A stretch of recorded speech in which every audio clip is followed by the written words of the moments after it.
క్రీస్తు సంఘం పెద్దగా రావాలి, బుద్ధి రావాలి, చదువు రావాలి, ఇంకా ఆమేన్.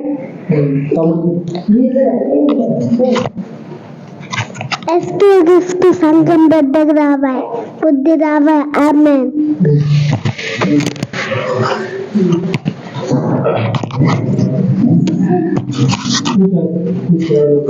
సూత్రం నాయన యేసుక్రీస్తు ప్రభువా, నీకు వందనాలు చెల్లిస్తున్నాం తండ్రి. నీకే కృతజ్ఞత సూత్రం చెల్లిస్తున్నాం తండ్రి. ఈ క్రిస్మస్ రోజు తండ్రి, నీకు పుట్టినరోజు సందర్భంగా తండ్రి నీకు ప్రార్థన చేస్తున్నాం ప్రభా. నూతనమైన మందిరములో తండ్రి నీకు ప్రార్థన చేస్తున్నాం ప్రభా. మా ప్రార్థనలు వినండి తండ్రి. మా ప్రార్థనలకు తండ్రి నీవు జవాబును దయచేయండి ప్రభా. పరిశుద్ధాత్మదేవ ఇక్కడ నీవు నివాసం చేయండి ప్రభా తండ్రి. వాక్యం ద్వారా తండ్రి మాతో మాట్లాడి బలపరచండి ప్రతి ఒక్కరి మీద తండ్రి. ఇక్కడ నాయన నీ ఆత్మను గుమ్మరించమని యేసు పరిశుద్ధ నామమున ప్రార్థిస్తున్నాను తండ్రి, ఆమేన్.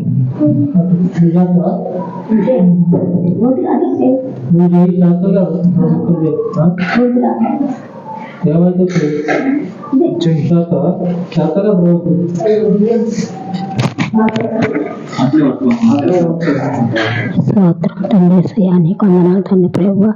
వచ్చిన బిడ్డను ఆశ్రయించి బలము యేసయ్యా, బిడ్డను ఆశ్రయించిన ఆయన వచ్చేవాళ్ళు రక్షించి ఆశ్రయించి బలము శక్తి దయచేతండి. ఏదో ఒక సమయంలో నా తండ్రి ప్రభువా నా మధ్యలో ఉంటానని నేను నమ్ముతున్నాను ఆయన యేసయ్యా. నీకు వందనాలు తండ్రి ప్రభువా. నా కుటుంబాన్ని కాపాడుతుంది. సంటి పిల్లల్ని ఆర్పించిన తండ్రి, చదువుల పరిచయం తోడుగానే నా తండ్రి స్తోత్రాలు ఆయన యేసయ్యా. నీకు వందనాలు ప్రార్థిస్తున్నాను తండ్రి. దేవునికి స్తోత్రం కలుగును గాక. ఈరోజు వాక్యంను ధ్యానం చేసుకుందాం. మీకా సువార్త 1వ అధ్యాయము 3వ వచనం.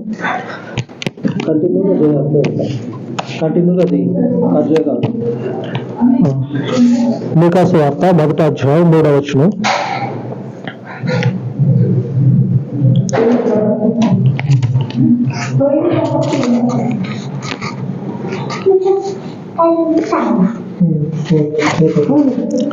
ఇదిగో యెహోవా తన స్థలమును విడిచి బయలుదేరుచున్నాడు. ఆయన దిగి భూమి యొక్క ఉన్నత స్థలము మీద నడవబోచున్నాడు. ఆకాశంలో ఉండే దేవుడు భూమి మీదకి వచ్చి మనుషుల యొక్క సమస్తమైనటువంటి దుర్నీతిని, వాళ్ళకున్నటువంటి బలహీనతలన్నిటినీ కొట్టేయటానికి భూమి మీదకి దేవుడు వచ్చిండు. వచ్చినటువంటి క్రమము చూస్తే భూమి మీద ఉన్నటువంటి మనుషులందరికీ మించి ఒక శ్రేష్టమైనటువంటి దేవుని కృప క్రీస్తు జీవితంలో కనపడుతుంది. ఒక ఉన్నతమైనటువంటి గొప్ప విషయము క్రీస్తులో మనకి కనపడతా ఉన్నది. ఆ విషయం ఏమిటంటే దేవుని పుట్టుక.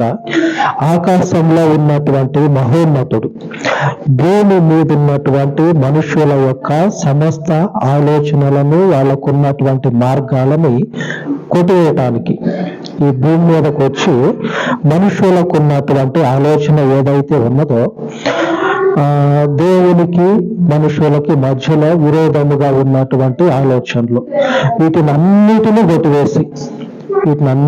కొట్టివేసి దేవుని దగ్గర ఉండవలసినటువంటి మనుషుడు దేవుని దగ్గర ఉండకుండా ఆకాశంలో నుంచి త్రోసివేయబడి భూమి మీదకి వచ్చిండు. భూమి మీదకి వచ్చినటువంటి ఈ మనుషుడు దేవుని దగ్గర నుంచి వచ్చిన తర్వాత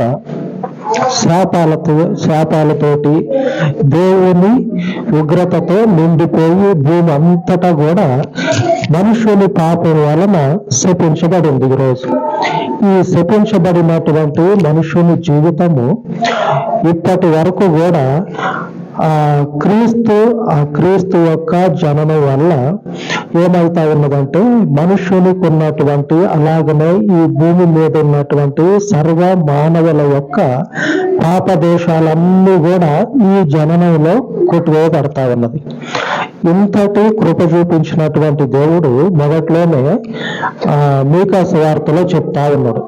భూమి మీద ఉన్నత స్థలములు ఏమైతే ఉంటూ ఉన్నాయో ఆ ఉన్నత స్థలముల మీదకి వచ్చి నడవబోతా ఉన్నాడు. ఆ రోజు ఆ ప్రవచనం చెప్పినప్పుడు చాలా మందికి అర్థం కాకపోయి ఉండొచ్చు. ఏమని అర్థం కాకపోయి ఉండొచ్చు. దేవుడు భూమి మీదకి రావటం ఏంది, భూమి మీదకి వచ్చి భూమి మీద నడవటం ఏంది, నడిచినటువంటి ఆ దేవుడు ఈ పాపము, ఈ మనుషుల మీద ఉన్నటువంటి ఈ శాపాల మధ్యలో ఏ రీతిగా ఉండగలడు? దేవుడేమో పరిశుద్ధుడై ఉండి ఆకాశంలో ఉండి దేవునికి మనుషునికి మధ్యలో అగాధం ఉన్నది. ఆ అగాధాన్ని కాదని దేవుడు ఎలాగ వస్తాడు? భూమి మీదకి దేవుడు అగాధాన్ని కాదని ఎలాగ వస్తాడు? వచ్చినటువంటి దేవుడు ఈ మనుషుల మధ్యలో, అపవిత్రమైనటువంటి మనుషుల మధ్యలో, దేవుని చేతనే కొట్టివేయబడినటువంటి మనుషుల మధ్యలో ఏ రీతిగా ఉంటాడు? అప్పుడు ఎవరికి అర్థం కాకపోయి ఉండొచ్చు. భవిష్యత్తు గురించి చెప్తే ఎవరికి కూడా ఈ పిచ్చి మాటలు, ఎందుకు పనికిరాని మాటలు అని చెప్పని అనుకుంటారు. రేపు జరగబోయేటువంటి విషయాన్ని చెప్తే చాలా మందికి ఏమవుతుందంటే తలకెక్కదు. జరగబోయే విషయాలు చెప్తే తలకెక్కదు. ఆ జరగబోయేటువంటి విషయాల్లో నుంచి కొన్ని వాళ్ళ జీవితాల్లోకి వచ్చి అవి నెరవేర్పులోకి వచ్చినట్లయితే వాళ్ళు ఏం చేస్తారంటే ఆలోచన చేస్తారు. యేసు ప్రభు పుట్టుక గురించి కూడా అప్పుడు రాయబడి ఉన్నది లూకా సువార్తలో. దేవుడు భూమి మీదకు వచ్చి ఉన్నత స్థలముల మీద నడవబోతా ఉన్నాడు.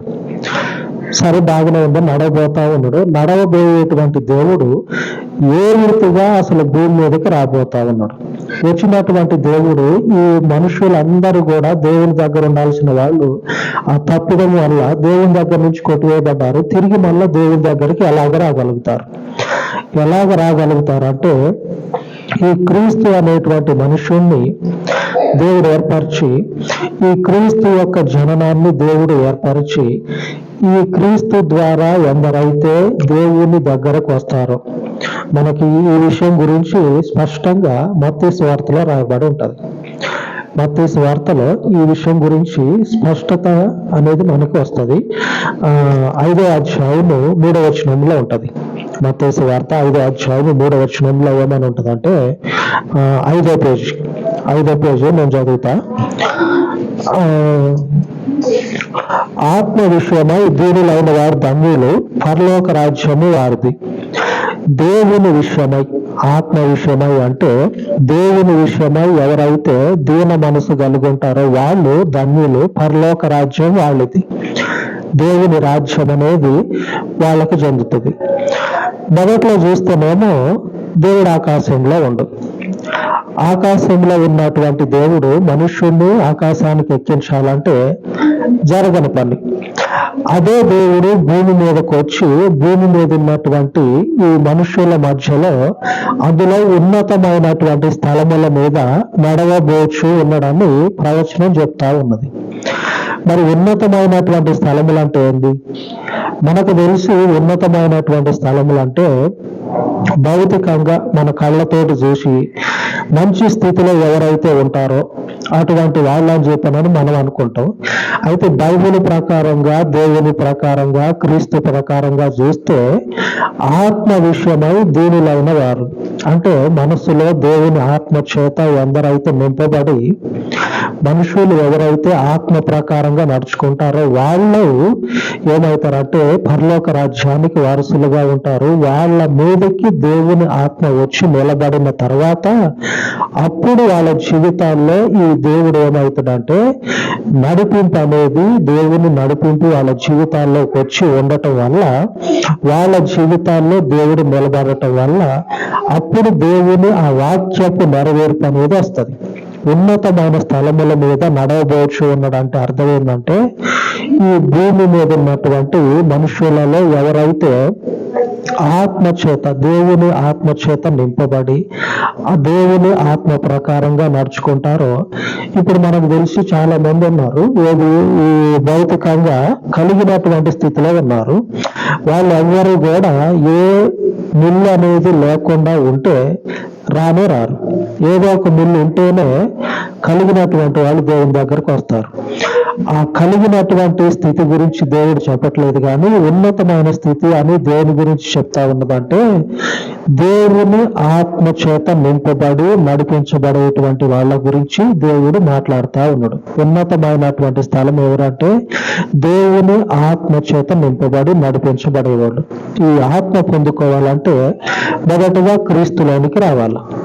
ఈ క్రీస్తులోనికి రావాలంటే ఆ క్రీస్తు యొక్క పుట్టుక, ఆ క్రీస్తు యొక్క ఆ మార్గం అనేది మనము తెలుసుకొని ఆ మార్గంలో మనము కనుక నిలబడినట్లయితే మనకి ఈ దేవుని నడిపింపుతో పాటుగా పరలోక రాజ్యానికి హక్కుదారులుగా ఉండటంతో పాటుగా దేవుడు మన జీవితాల్లో నడిచి మనల్ని ఆయన పరలోక రాజ్యానికి చేర్చుతాడు. ఈ విషయాలని మీకా సువార్తలో రాసి చెప్పినప్పుడు, ప్రవక్తలందరూ చెప్పినప్పుడు ఎవరికి అర్థం కాకపోవచ్చు, బోధపడకపోవచ్చు. ఇప్పుడు కూడా మనం చూస్తే న్యూస్ ఛానల్లో కావచ్చు, లేకపోతే న్యూస్ పేపర్లో కావచ్చు, చూస్తే ఏమని ఉంటుంది అంటే మనుష్య కుమారుడు అని చెప్పానని, క్రీస్తు అందరిలాగా జననం కాదు అని చెప్పానని చెప్తారు. కానీ అదంతా కళ్ళకి కనపడటానికి చెప్పాలి కాబట్టి చెప్తారు, కానీ అందులో ఉన్నటువంటి ఆ అర్థాన్ని, ఆ భావాన్ని గ్రహించేటువంటి వాళ్ళు చాలా తక్కువ.